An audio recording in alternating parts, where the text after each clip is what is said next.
안녕하세요, 동물의 세계입니다. 바닷속 무시무시하고 강력한 포식자 중 가장 압도적인 포스를 자랑하는 동물이 있습니다. 1970년대에 나온 한 영화를 통해 전 세계인의 뇌리 속에 어떤 생물보다도 깊은 공포를 심어준 이 생물은 바로 거대한 상어입니다. 그런데 바다 최강의 포식자라는 이런 상어들조차 잡아먹는 더욱 무시무시한 생명체들이 있습니다. 어떤 생명체들일까요? 지금부터 알아보겠습니다. 범고래.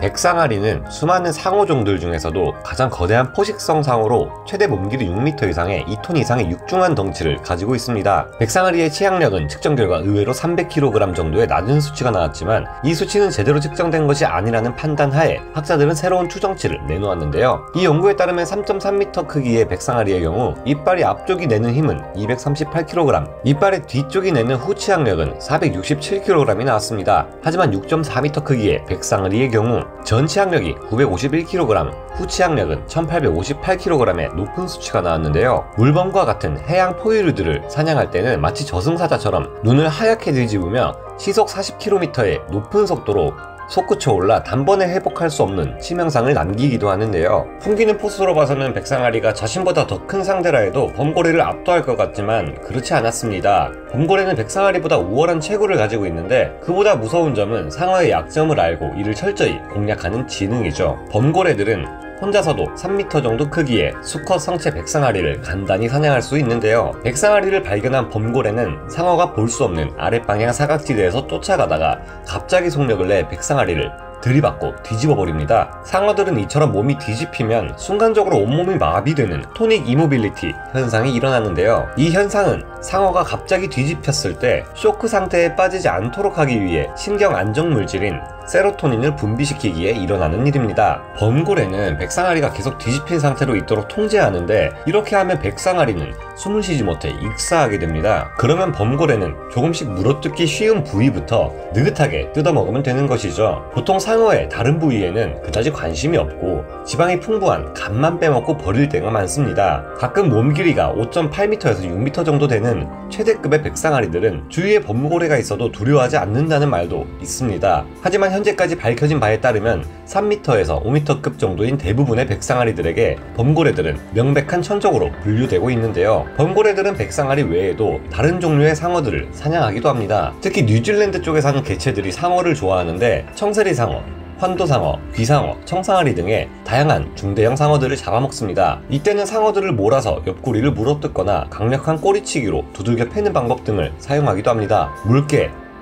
청세리상어는 사람을 해친 적이 있다는 무서운 소문의 주인공이지만 알고 보면 우리가 알고 있는 상어의 이미지보다는 생선에 가까울 정도로 가냘픈 몸을 가지고 있는데요. 상어는 몸의 80% 이상이 근육으로 이루어져 있지만 청세리상어의 경우 마치 다이어트를 극심하게 해서 앙상해진 상어처럼 작고 가느다란 체구를 가지고 있습니다. 마치 하늘을 나는 여객기처럼 날씬한 유선형의 몸을 가지고 있는 청세리상어는 평소에는 느리지만 빠르게 움직이면 약 시속 39km의 속도를 낼 만큼 빠른데요. 하지만 보시다시피 체격도 너무 작고 그다지 전투력이 강해 보이지는 않습니다. 일각에서는 청세리상어 중에서도 몸 길이가 4.8m나 되는 개체가 있었다고 하지만 대다수 청세리상어들의 몸 길이는 1m에서 2m 정도에 불과합니다. 그래서 이들은 백상아리의 먹이인 물개들에게 오히려 잡아먹히고 마는데요. 그중 한 마리가 포착되어 사진이 찍히기도 했는데 이 물개는 하루 동안에만 무려 4마리나 되는 청세리상어를 잡아먹는 상어 전문 사냥꾼이었습니다. 이 물개는 청세리상어뿐만 아니라 자신과 크기가 비슷하거나 좀 더 작은 소형 상어들을 잡아먹는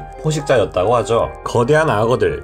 상어들 중 우리 인간에게 있어 가장 위험한 상어는 백상아리가 아닌 황소상어입니다. 이들은 지나친 테스토스테론의 분비 때문에 가장 성질 더러운 동물 1위라는 타이틀을 가지고 있을 정도로 성질이 장난이 아닌데요. 게다가 이들은 소금물이 아닌 민물에서도 살아갈 수 있기 때문에 강물을 거슬러 올라가 피해자를 발생시키기도 합니다. 아프리카에서 무리를 짓는 하마는 사자나 나이라고도 함부로 건드릴 수 없는 무서운 존재들입니다. 그런데 이 황소상어는 성질이 더러운 수준을 넘어 정신이 나가버린 건지 여러 마리가 떼지어 있는 한가운데 그것도 성질이 잔뜩 나있는 하마에게 다가가 선제 공격을 할 정도로 사나운 녀석인데요. 아프리카에서는 거대한 나일악어들이 이 황소상어들과 자주 충돌을 일으키는데요. 나일악어들은 하구 근처에서 민물과 바다를 오가는 2m에서 3m 크기의 황소상어, 그리고 모래뱀상어 등을 사냥합니다. 현존하는 악어 중 가장 크고 육중하며 포악한 성질을 가진 바다 악어 또한 황소상어의 천적들인데요. 특히 이들 중 가장 큰 개체는 기록상으로 몸 길이 7.1m에 2톤이 나갈 정도이기 때문에 황소상어가 어떻게 해볼 수 있는 체급이 아닙니다. 바다 악어는 현존하는 동물 중 가장 무는 힘이 센 동물입니다. 이러다 보니 다 자라도 몸 길이 2.5m에서 3m, 무게 90kg에서 180kg 정도밖에 안 되는 황소상어는 바다 악어에게 물리면 도저히 벗어날 방법이 없습니다. 북아메리카와 중앙아메리카 전역에 분포하고 있는 크로코다일과 악어인 아메리카 악어 또한 황소상어의 천적입니다. 이들은 특이하게도 체내의 염분을 조절하는 능력이 뛰어나서 특이하게도 해수를 좋아하는데요. 강어기나 맹그로브 습지, 염분 농도가 높은 석회 연안의 얕은 바다나 암초지대, 해변 등에 서식합니다. 이들 또한 거대한 악어들로 대부분 성체들이 4.1m에 400kg을 쉽게 넘기는데요. 이들은 거대한 덩치에도 불구하고 최대 시속 32km의 빠른 속도를 낼 수 있어 작은 상어들에게는 큰 위협입니다. 바다로 나갈 때가 많은 만큼 아메리카 악어들은 레몬상어나 황소상어 같은 중형 상어들을 종종 잡아먹고는 하는데요. 그 성질 더러운 성체 황소상어들도 아메리카 악어의 냄새를 맡으면 이를 의식적으로 피한다고 합니다. 하지만 종종 가장 거대한 포식성 상어인 백상아리에게는 오히려 습격받아 잡아먹힌다고 합니다. 훔볼트 오징어.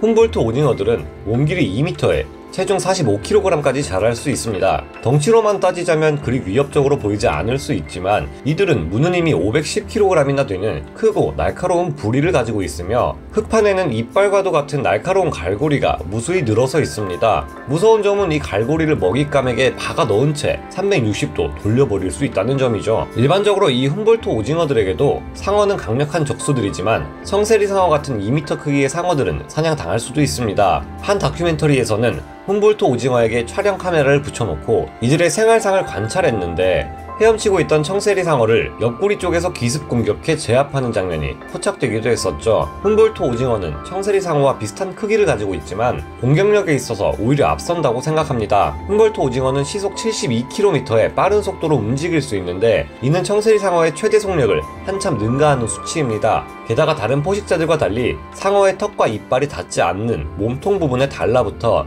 치명적인 타격을 줄 수 있습니다. 그 외에 깊은 심해에서 살아가는 대왕 오징어, 남극 하트 지느러미 오징어들도 중소형 상어를 잡아먹을 수 있는 잠재적인 포식자일 것으로 추측됩니다. 하지만 이들이 제압할 수 있는 상어들은 중소형 상어에 한정될 수 있을 것으로 보이는데요. 백상아리들 또한 특정 시기에 단체로 깊은 심해 속으로 들어갈 때가 있는데 아마도 대왕 오징어들을 잡아먹으러 가는 것일 가능성도 있다고 추측됩니다. 이처럼 깊은 심해에서 백상아리의 먹이가 될 만한 존재는 대왕 오징어 뿐이기 때문이죠. 대왕 오징어들은 13m에서 18m까지도 나가지만 막상 몸통 부분의 크기는 2m에서 3m 정도이며 최대의 오징어인 남극 하트 지느러미 오징어 또한 불이 바로 옆에 뇌가 자리 잡고 있어 대형 상어 같은 커다란 먹잇감을 노리기 어렵다는 단점이 있는데요. 작은 상어들은 이들의 먹잇감이겠지만 상어들의 체급이 달라지면 이 또한 역전될 수 있다고 봅니다. 이 외에도 의외로 상어를 잡아먹는 생명체들은 많이 있습니다. 커다란 자이언트 태평양 문어 또한 산호초의 바위처럼 위장하고 있다가 지나가는 소형 상어를 기습 공격해 온몸을 칭칭 감아버려 제압하는 일도 있는데요. 상어는 고생대에 처음 출연해 아주 다양한 형태로 진화해